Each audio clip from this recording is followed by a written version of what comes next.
I think that's the right thing to do. Or you could put him in the happy home for a long time. Yeah, as long as he can pay his way. So, if Mr. Uration wins this case, what would that do to this fine city's treasury? My goodness. Oh my goodness. You heard about Orange County, California, right? You heard about Greece. This would be worse. We would have to change that. That'd be 75 years in the future.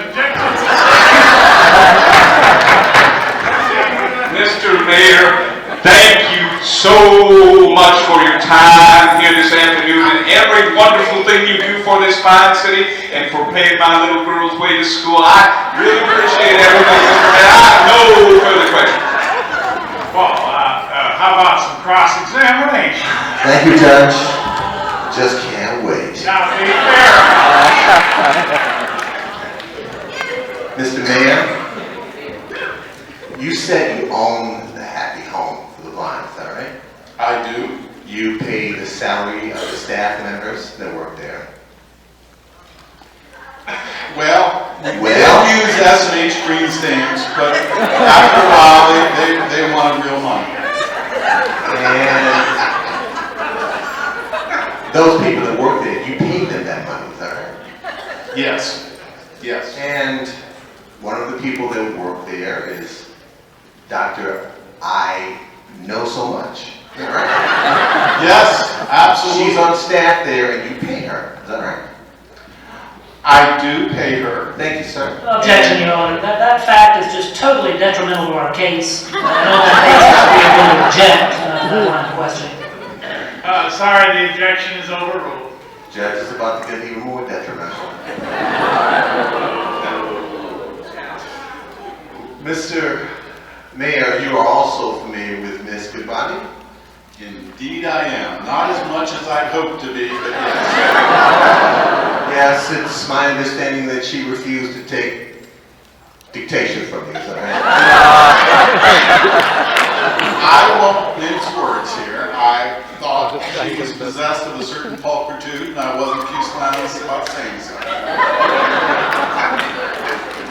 I thought she should be flattered that I noticed her minor points.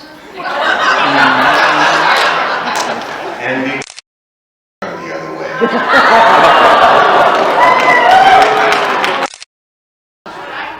Your ditch. This is a construction project that actually is funded by your private company, is that right? Well, You can what do answer you that. mean by private? You can answer that yes or no, sir. I'm sorry, but what do you mean by private company?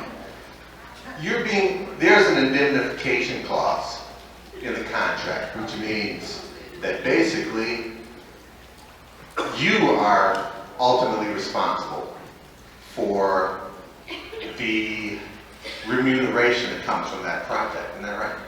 Bailiff, arrest that man.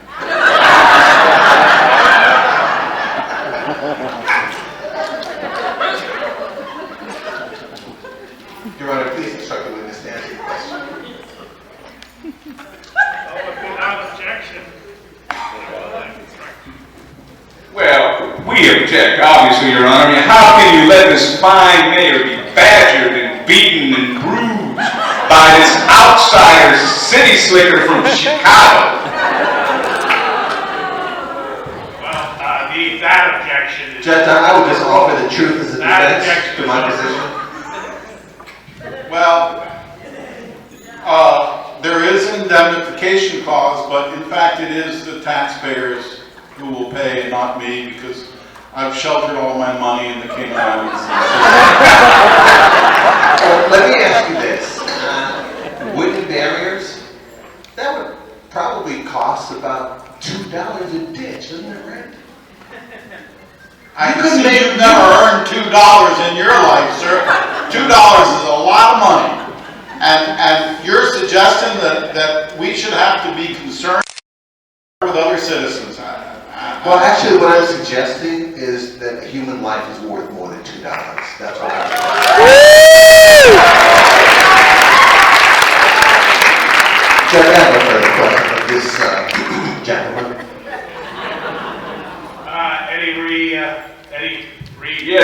Yes, Your Honor, just very briefly. I just want to make sure I follow up on this. Now, you fired Ms. Goodbody because she was a bad secretary. Absolutely. You know, before I ran for office, my last name was not ruthless. It was unscrupulous, which was the name of my daddy and my granddaddy going all the way back to Newgate Prison in 1648. And after I knew that a politician can't have a bad name, so after the top blew off my house in the hurricane, I told her to change my name from I.R. Unscrupulous to I.R. Ruthless. And she spelled so bad that my name got changed to I.R. Ruthless. I had to fire her then. That was very legitimate indeed, Mr. Mayor. Now, tell us if you were forced to spend $2 on every barrier to put next to every ditch in the city, what would that do to the taxpayers' money of this fine city? It would be a terrible, terrible day. And finally, before that NFB came into town, did you ever see a blind person ever walking by themselves? No, in fact, my old auntie, she was blind and she never got out of a rocking chair in 36 years. God bless you, Mr. Mayor. Thank you. I have no further questions. Just one question. Yes, any rebuttal? Yes, sir. Any rebuttal? I did not want to pay. I want to answer this question. Let the witness answer. Yes. You're casting aspersions on my character by suggesting it was a conflict of interest. And I want you to know, sir, it was completely in my interest not to spend those $2. Your Honor, I will accept that answer. All right, no further questions? Our distinguished mayor is excused. We don't need to leave. You could keep following it, actually. You swear the testimony you're about to give will be the truth, the whole truth, and nothing but the truth to help you God, or purchase a room on NFB Live. Just one second, please. I feel the Lord speaking to me here, and I feel a burden on my heart for all of these afflicted people, and I just want you all to know I'm praying for you, and I'm praying for your caretakers that they find you and those blessed souls who are taking care of you, get you back to your institution tonight. Thank you. Oh, the Lord willing, yes. Thank you. Mr. Obnoxious, would you please just state your name for the record? Yes, absolutely. Openly don't play. My name is Fred M. Obnoxios. That's my French name. Now, where do you reside, sir? I reside in the God-fearing town of Wilkes-Barre. And as a loyal, wonderful, tax-paying, honest, and trustworthy citizen of this wonderful, godly city, please tell us where you were on the evening of November 16th, 1940. Well, on November 16th, I was at my Bible study, and we felt the urge to go and pray for some lost souls. So we traveled to the Lost Souls Saloon. And you were there to witness to the patrons of that establishment, isn't that true? That's right, to minister to their needs. And did there come a time when you left the Lost Souls establishment? Yes, I did. I met quite a few folks in that bar, and there seemed to be something wrong with them. I think Satan had possessed them. They were experiencing a laughter and a joy that was not befitting of their blindness and their affliction. So I believed that as I saw one of these crazy blind possessed individuals leaving, that I should do my Christian duty, follow them to make sure that Mr. Federation right over there that God was taking care of him. And so you saw Mr. Duration exiting the establishment after your efforts to lead him and others to the Lord, is that correct? That's correct. Okay. Now, why did you feel that you needed to follow Mr. Duration down that sidewalk on that now, what is a fateful evening? Well, the Lord was speaking to me, and I felt perhaps I could lay my hands on him and heal him from his affliction. You know, my heart really goes out to him. If I could rip my eyeballs out, Lord willing, and give them to him, well, I, like a good Christian, I would do that. I understand. And so your concern, as I understand it, was that because, well, did you notice whether he had anyone, a caregiver of any type, that accompanied him as he made the walk down the sidewalk? Well, there was this good Christian woman who I believe was following him. He wasn't aware of her presence, was he? If you know. I don't know. And look, this is a blind man that we're talking about. Now, have you ever seen a blind person walking around with no attendant care of any type inside? Well, Goodness, a blind person walking around by themselves. I mean, it's more likely that the good Supreme Court of our nation would rule for homosexual marriage before that.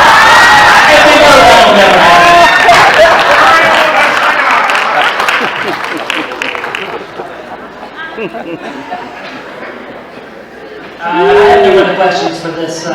Thank you so much, sir, for your. Thank you, Judge. Mr. Natchez. Good afternoon, sir. Good afternoon. On November 16th, you saw Mr. Duration. Yes, I did. He was in the Lost Soul Saloon. Yes, with the other sisters. And you offered to walk with him. Is that right? I did want He to. refused your assistance. Well, I was a little bit concerned about it. He told you that he could make it just fine on his own. Is that right? Like I said, he was possessed by Satan. And by possessed by Satan, when you say he was possessed by Satan, he said to you that he was comfortable walking by himself without your esteemed assistance. Isn't that right? Yes, that's the lie of the devil. And speaking of souls, you also were familiar with the good Christian woman who was following him. Is that right? I am familiar. And when you talked about Christian people and their needs, you had some needs of your own. Sir? You, in fact, were attracted to this good body and her good body, weren't you? Well, I must admit, the Lord hath endowed her with the fruits of the Spirit. And let us say that the Spirit moved you. Indeed, sir. And you followed this good body because you could not imagine why she'd be interested in Mr. Duration and not you. Isn't that right? But it does make you wonder. And it certainly made you wonder. Yes, sir. And you're still wondering, aren't you? I think you're the only one. No further questions. Did his reaction in refusing to accept your assistance, did that seem reasonable to you? Well, no, it did not. I mean, he should have been at home in his rocking chair in Mr. Ruthless's institution, like all the other good Christian blind people in the town of Wilkesboro. Thank you so much. No further questions, Your Honor. Judge, I have no recross based on that testimony. Your Honor, finally, we would call the distinguished and learned expert in the field of work for the blind, we would call on Dr. I Know So Much. Oh, Dr. Nelson was very good. Did she approach the stand available to swear in? Do you swear or affirm? Oh, they don't do that affirm stuff yet, right? Do you swear that that's not for another 30 years or so? Do you swear that the testimony you're about to give will be the truth, the whole truth, and nothing but the truth, so help you God?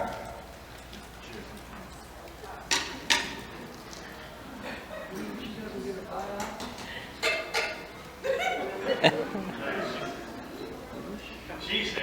City.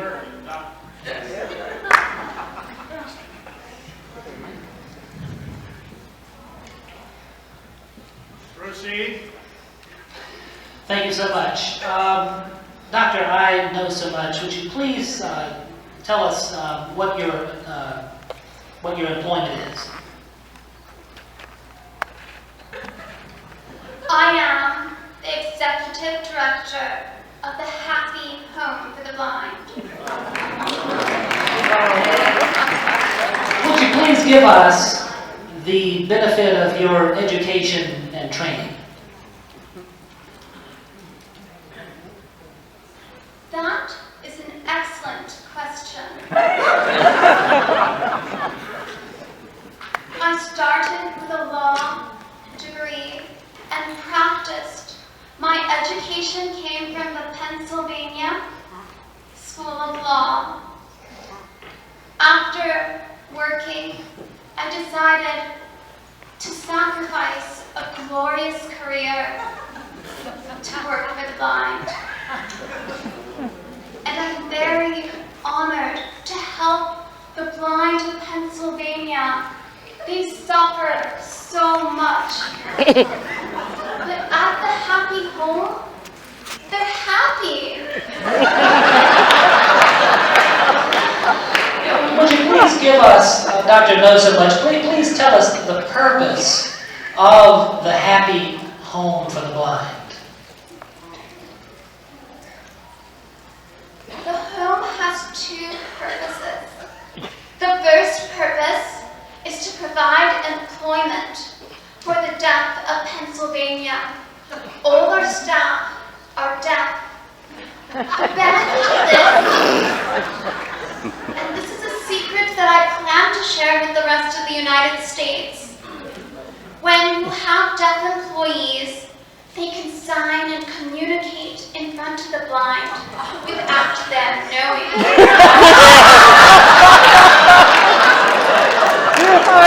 The more ignorant and in the dark they are, the happier the blind will be. At the Happy Home, we have employment for about 300 deaf employees. We also provide comfort, safety, recreation, and when they're good, braille books.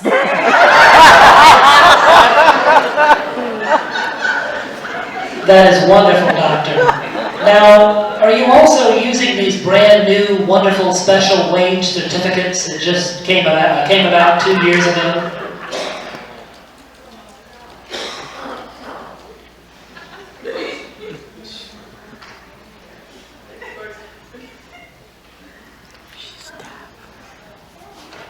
I believe my assistant may have made a severe error in translating that question. I see. I am deaf, along with my staff, and we have someone typing questions on a typewriter.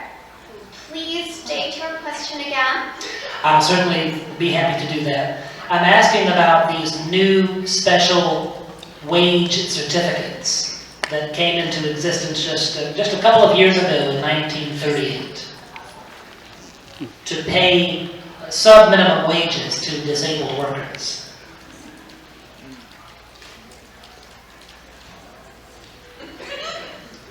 I believe that is not relevant to our case. The owner of the Happy Home for the Blind is present here. The wonderful, ruthless He is indeed a wonderful, wonderful man, an outstanding public servant. We agree on that. Is it fair to say that the home exists, though, as a place of rest and refuge and relaxation for the poor, sad, pitiful people that reside there? Absolutely. In fact, our agency is the only agency in the United States that has 5 attendants for every blind individual. One attendant goes out and picks up blind people from the market. The second attendant brings them home. The third attendant cooks them roast beef. The fourth attendant blows their nose. The fifth attendant has the responsibility to watch them all day long. And Doctor, would you never allow one of your blind residents to walk outside unaccompanied? Absolutely not. That would be foolish. And I want you to know, I love my blind. I want them to stay safe and happy. This is the happy home for the blind. And as a final question, Doctor, in your expert opinion, is it reasonable for any blind person to walk outside unaccompanied? Objection, Your Honor. This is an expert witness, Your Honor, who has been qualified as an expert, and I want to know that her expert opinion. Objection overruled. Thank you. Please answer the question. You may answer the question. For a blind person to travel outside unaccompanied is foolish. Any injury that occurs is the fault of the blind person. I feel for that. And I want him to know he has a home. A happy Doctor knows so much. I want to thank you for your wonderful, authoritative testimony, which has been so helpful and should be considered so seriously by the jury and given controlling weight. Thank you so much.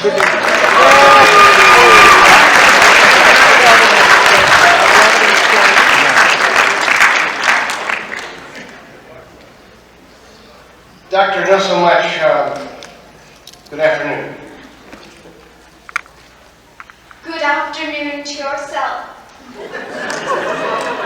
You testified about your education that you had in law school, but have you ever had any education, formal or otherwise, in the field of work with the blind?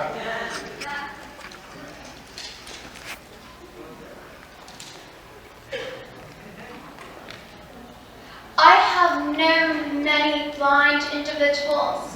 The education I have for the blind comes from personal experience. I've seen countless blind suffer, stumble, fall, and beg. I have also seen people, sighted people, absolutely terrified by the sight of a blind person. And that is one of the reasons we keep the blind safe in the happy home. So is it true then that the only school you've got in the world of work with the blind is through the school of hard knocks, maybe to the heads of the blind?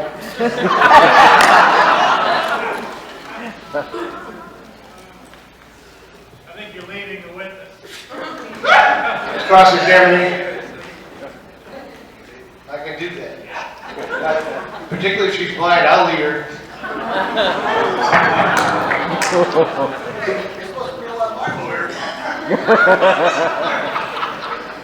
He should lead her, Your Honor. I would like my education to be respected. I think personal experiences with the blind take you further than any education in a classroom. And the blind at my institution are happier than those at other institutions. Okay, so you testified that it would be foolish for blind persons to walk outside on their own independently. Is that correct?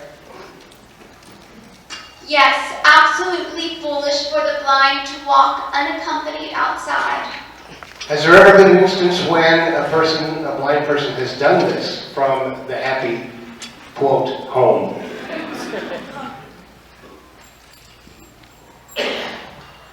We do not let our members leave the happy home for the blind. No, they have not gone outside.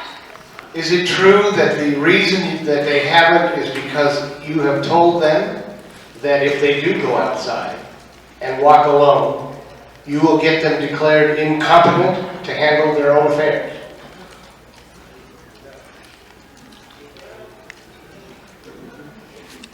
Please, typing. It's complicated.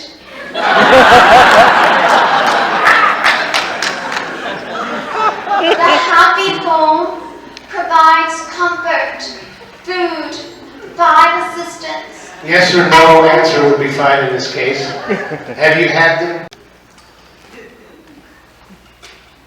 Yes, I would. And if a reasonable blind person would not leave those comforts, especially when there are Braille books. And if one wanted to leave, they would be insane. Now, isn't it true that Mayor Ruthless pays your salary at the Happy Home?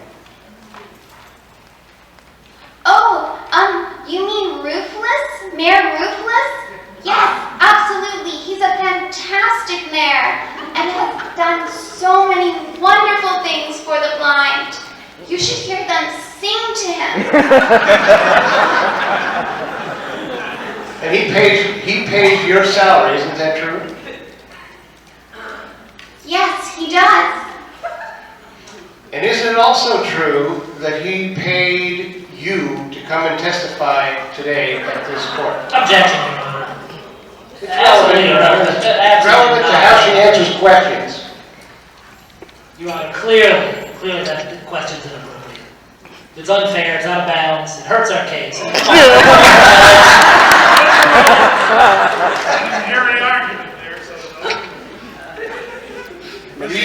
Did he pay you You get a all fee to everybody's come name and to play testify what? and answer as you have? Mayor Ruthless understands that I love the happy home for the blind. Yes or no answer would be It was good. understood that the only way he could get me to leave is through money.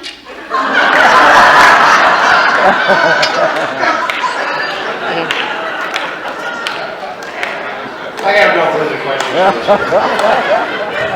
Nothing further, Your Honor, thank you. Nothing further, Your Honor. Briefly, you may make it. Well, all I have to say, Your Honor, is this. Contributory negligence. It is negligence. Here. Contributory negligence is the idea that you participated in the activity that caused you the injury, and that lets the city off the hook. And the question is, the question is, everybody had, in this progressive state, a duty of reasonable care. The problem is that what kind of reasonable care would a blind person need to have? And the plaintiff argues that that a blind person just needs to it can be out on the street and not have to worry about any special being on any special lookout.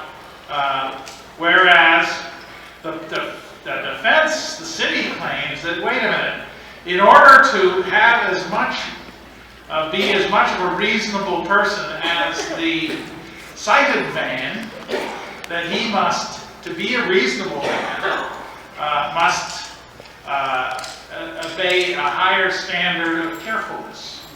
So the question that we have here is, was the plaintiff contributory negligent? If so, the plaintiff loses. If not, the plaintiff wins. You want to call do you believe that the plaintiff was contributory negligent? No! Well, then I will order a verdict in favor of the plaintiff, and draw up an order, please, counsel, with the damages requested, since those were not. Mr. Mayor, I'll meet you over in bankruptcy court now.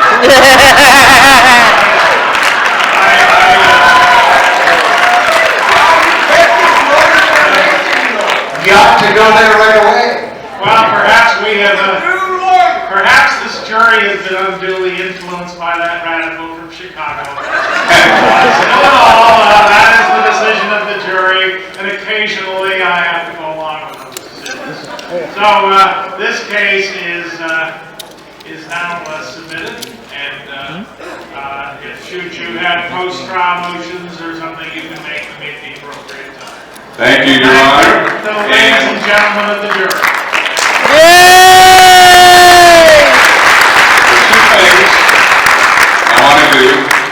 I'm going to take a moment here to reflect on the fact that in the 1940s, the law really was what we were talking about.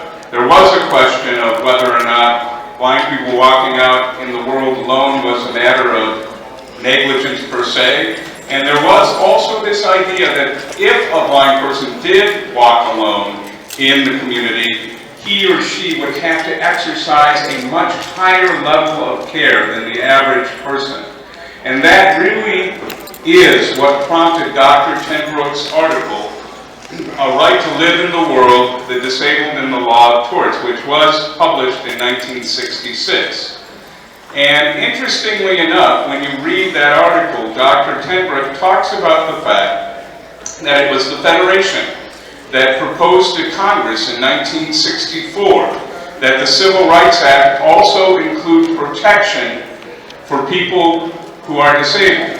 He thought of that long before anybody else, and that was the kind of man our original founding leader was. So I want to...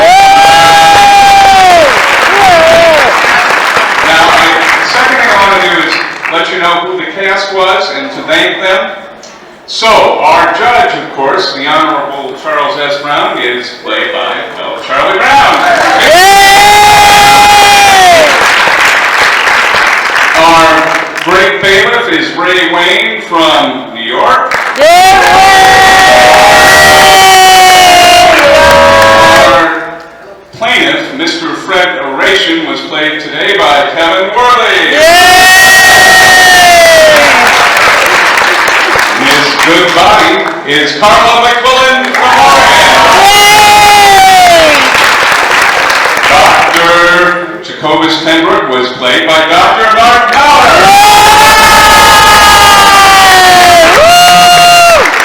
And then on the defense side, Mayor Ruthless was played by the esteemed Dan Goldstein. Mr. Obnoxious is Tim Elder. And also from California and playing the role of Dr. I Know So Much is Holland Gurma.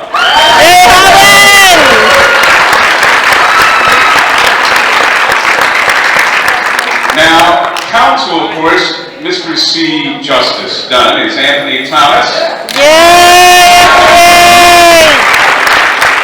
From Chicago, Carrie McCain is Mr. Bennett Krause from Washington. And Mr. Rufus Doofus is none other than Parnell Davis from South Carolina.